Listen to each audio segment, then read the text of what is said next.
Para mukimat ya, kali ini Sabdo Tawon akan menyampaikan ramalan hukumnya ya.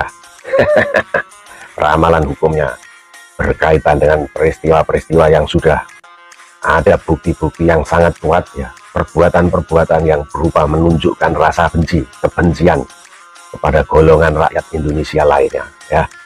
Silahkan kamu membaca pasal 156 KUHP minimal itu ya. Nanti orang-orang seperti Imaduddin, Abbas, Ihya Salafi dan lain-lainnya ya, apabila mereka tidak mau meminta maaf ya, satu persatu orang-orang itu dan para pendukungnya akan masuk ke dalam penjara. Ya, silahkan baca 156 KUHP berkaitan dengan ujaran kebencian terhadap golongan rakyat Indonesia lainnya. Dan para teladanmu itu tadi sudah menggunakan istilah imigran Yaman ya. Sudah ada contoh-contoh kasus seperti itu, orang yang melakukan seperti itu masuk ke dalam penjara. Ya. Kamu tahu ya, silahkan buka Undang-Undang Nomor 40 tahun 2008 ya, tentang penghapusan diskriminasi ras dan etnis ya. Terutama ya, mereka nanti dan kamu para pendukungnya masuk penjara berdasarkan pasal 16 yang dikaitkan dengan pasal 4 huruf B, terutama angka kedua ya, yaitu menunjukkan kebencian atau rasa benci kepada orang lain ya, karena perbedaan ras dan etnis. Kenapa? Yaitu kamu dan para teladanmu tadi sudah membuat istilah pribumi dan non pribumi, yang berarti kebencianmu itu didasarkan oleh perbedaan ras dan etnis itu tadi. Nah, kamu mesti tahu itu.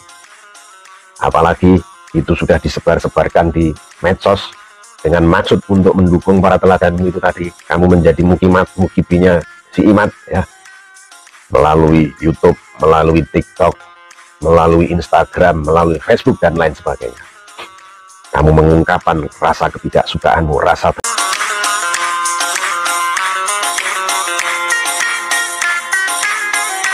Assalamualaikum warahmatullahi wabarakatuh. Alhamdulillah saudara sekalian, semoga sehat-sehat dan baik saja. Pada kesempatan ini kita akan melihat sebuah analisa dan perkiraan daripada seorang profesor yang mengatakan bahwa Imat dan kawan-kawannya akan berakhir tragis dan akan masuk penjara. Apakah profesor ini hanya mengarang-arang cerita ataupun hanya menurut kira-kira? Apabila memang ramalan profesor ini benar, maka tragislah perjuangan seorang Imaduddin untuk mendapat gelar cucu Rasulullah di dalam penjara. Dan lihat dulu video profesor ini. Para mukimat ya, kali ini Sabdo Tawon akan menyampaikan ramalan hukumnya ya. Ramalan hukumnya berkaitan dengan peristiwa-peristiwa yang sudah ada bukti-bukti yang sangat kuat ya, perbuatan-perbuatan yang berupa menunjukkan rasa benci, kebencian kepada golongan rakyat Indonesia lainnya ya. Silahkan kamu membaca pasal 156 KUHP minimal itu ya. Nanti orang-orang seperti Imaduddin, Abbas, Ihya Salafi dan lain-lainnya ya, apabila mereka tidak mau meminta maaf ya, satu persatu orang-orang itu dan para pendukungnya akan masuk ke dalam penjara. Ya, silahkan baca 156 KUHP berkaitan dengan ujaran kebencian terhadap golongan rakyat Indonesia lainnya.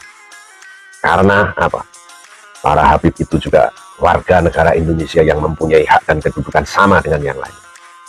Ya, kamu tahu di mana bentuk ujaran kebencianmu kepada para Habib, yang juga kamu meneladani orang-orang yang saya sebutkan tadi. Kamu menggunakan istilah pribumi melawan non pribumi. Sementara itu istilah itu sudah tidak relevan dalam pandangan Pancasila dan wawasan Nusantara yang sudah pernah saya jelaskan. Ya. Penggunaan istilah pribumi dan non pribumi itulah yang merupakan hasutan untuk memecah belah, merupakan hasutan untuk melontarkan kebencian.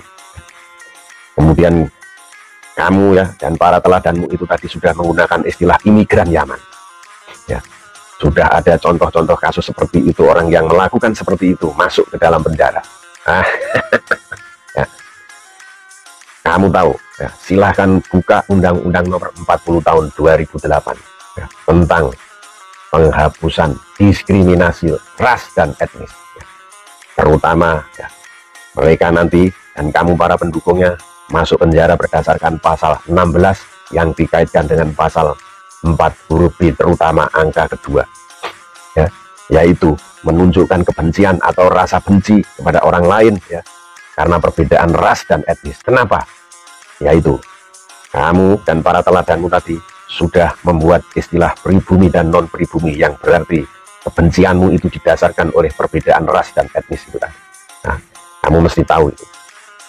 Apalagi itu sudah disebar-sebarkan di medsos dengan maksud untuk mendukung para teladanmu itu tadi. Kamu menjadi mukibinya si Imat ya, melalui YouTube, melalui TikTok, melalui Instagram, melalui Facebook dan lain sebagainya. Kamu mengungkapkan rasa ketidaksukaanmu, rasa bencimu ya, dengan berbagai macam cara, maka itu akan dijerat dengan pasal 45A ya, terutama ayat 2 dan 3 Undang-Undang ITE yang sudah diubah dengan Undang-Undang Nomor 1 tahun 2024 ya. Bisa itu dipenjara selama 6 tahun dan bisa dikenakan denda sebesar 1 miliar. Ya. Kamu memang silahkan tidak akan percaya dengan ramalan saya ini, bahwa para teladanmu itu tadi ya, dan para mukimat yang menyebarkan rasa hasut dan kebencian kepada para habib itu, satu persatu akan masuk penjara.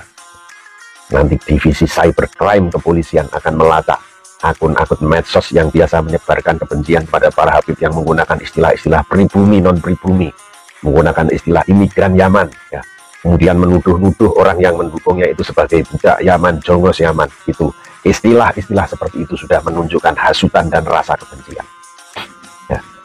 Kamu dan para teladanmu itu tidak memahami wawasan Nusantara, tidak memahami konsepsi Negara Kesatuan Republik Indonesia. Kamu menganggap para habib itu sebagai musuh NKRI. Itu berarti kamu tidak paham dengan wawasan Nusantara. Kamu menganggap mereka sebagai imigran Yaman yang harus diusir. Itulah yang disebut dengan sikap rasis ya. Itulah yang disebut dengan sikap diskriminasi ras dan etnik. Dan itu harus diberantas berdasarkan Undang-Undang Nomor 40 tahun 2008 itu. Apalagi sekarang juga sudah ada Undang-Undang ITE. Silahkan ditunggu kisah berikutnya ini akan bagaimana ya. Sekarang sudah ada gerakan-gerakan hukum, terutama karena untuk mencegah kerusuhan yang lebih luas ya. Kerusuhan yang dimasukkan di dalam penjelasan pasal 45A ayat 3 Undang-Undang ITE itu tidak mesti dalam bentuk bentrokan, tapi dengan adanya gangguan ketertiban umum ya, gerakan-gerakan masyarakat yang sudah menolak Imaduddin dan kawan-kawan, yang disebabkan oleh pernyataan-pernyataan provokatif, kebencian-kebencian ya, itu sudah cukup disebut sebagai kerusuhan. Ini penjelasan pasal 45A ayat 3 Undang-Undang ITE ya, yang sudah diubah dengan Undang-Undang Nomor 1 tahun 2024 ya. Silahkan tidak percaya dengan ramalan saya ini ya. Memang kalian adalah para pemberani ya. Berani apa? Berani pekok, sudah menyampaikan hasutan-hasutan dan rasa kebencian, sudah melakukan diskriminasi ras dan etnis. Itu adalah perbuatan orang-orang yang pekok di zaman modern. Silahkan ditunggu kisah selanjutnya ya.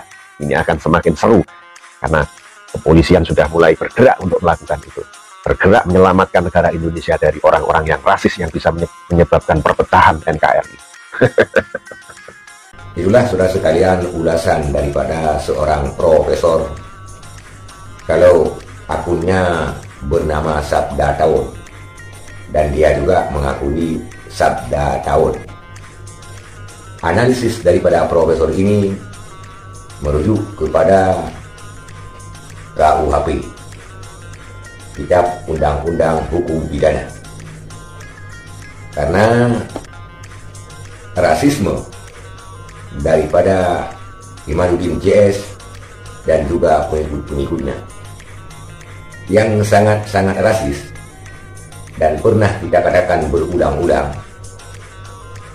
mengatakan imigran terhadap warga negara, yang tidak dapat dibenarkan sama sekali.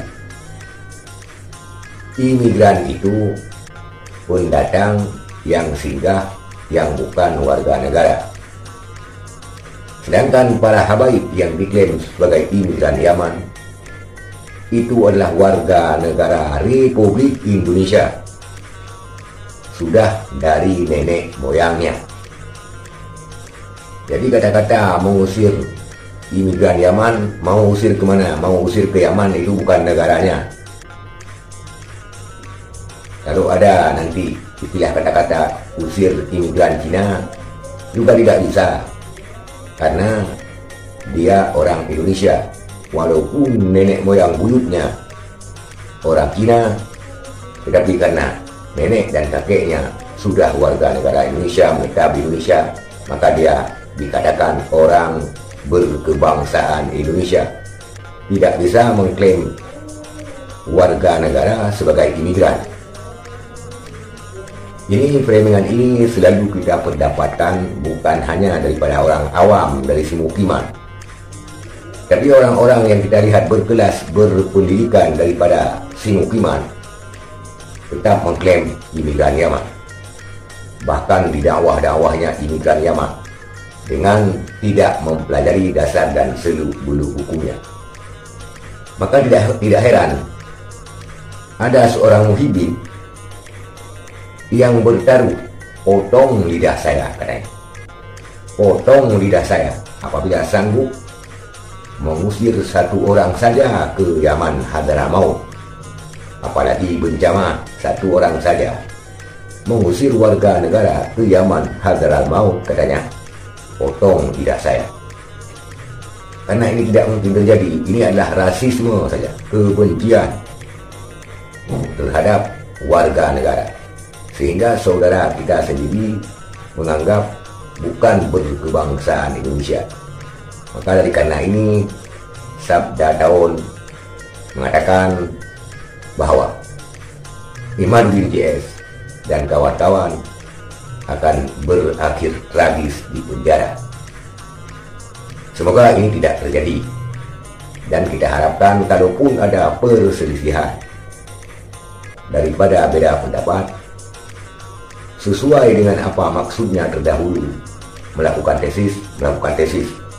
Jangan merembes kepada rasis dan segala macam, sehingga menimbulkan kerusuhan di sana sini, bully di sana sini, usir di sana sini terhadap saudara sendiri, terhadap sesama muslim, dan juga merusak ukhuwah Islamiyah. Saya sendiri mungkin walaupun bukan orang terkenal, orang kecil, pernah mengulang-ulang kata tersebut, imigran Yaman. Untuk apa dan untuk siapa imigran Yaman tersebut? Karena tidak ada imigran, karena dia adalah warga negara Indonesia, mempunyai hak yang sama seperti orang yang mempriming imigran Yaman. Maka kemungkinan apabila ini terus digaung-gaungkan yang mengakibatkan kerusuhan nantinya, maka akibat framing dan rasis terhadap warga negara sendiri, saudara sendiri, akhirnya apa yang dikatakan oleh profesor kita ini benar adanya. Karena ini adalah bentuk rasisme yang sangat-sangat tidak dibenarkan dalam hukum negara Republik Indonesia. Kalau ini dilanjutkan dan diteruskan, imigran itu segala macam, maka yakinlah seperti yang dikatakan oleh Sabda Daun akan berakhir ke dalam penjara. Itulah saudara sekalian, profesor kita telah mengulas secara detail dan terperinci. Sekian, terima kasih. Assalamualaikum warahmatullahi wabarakatuh.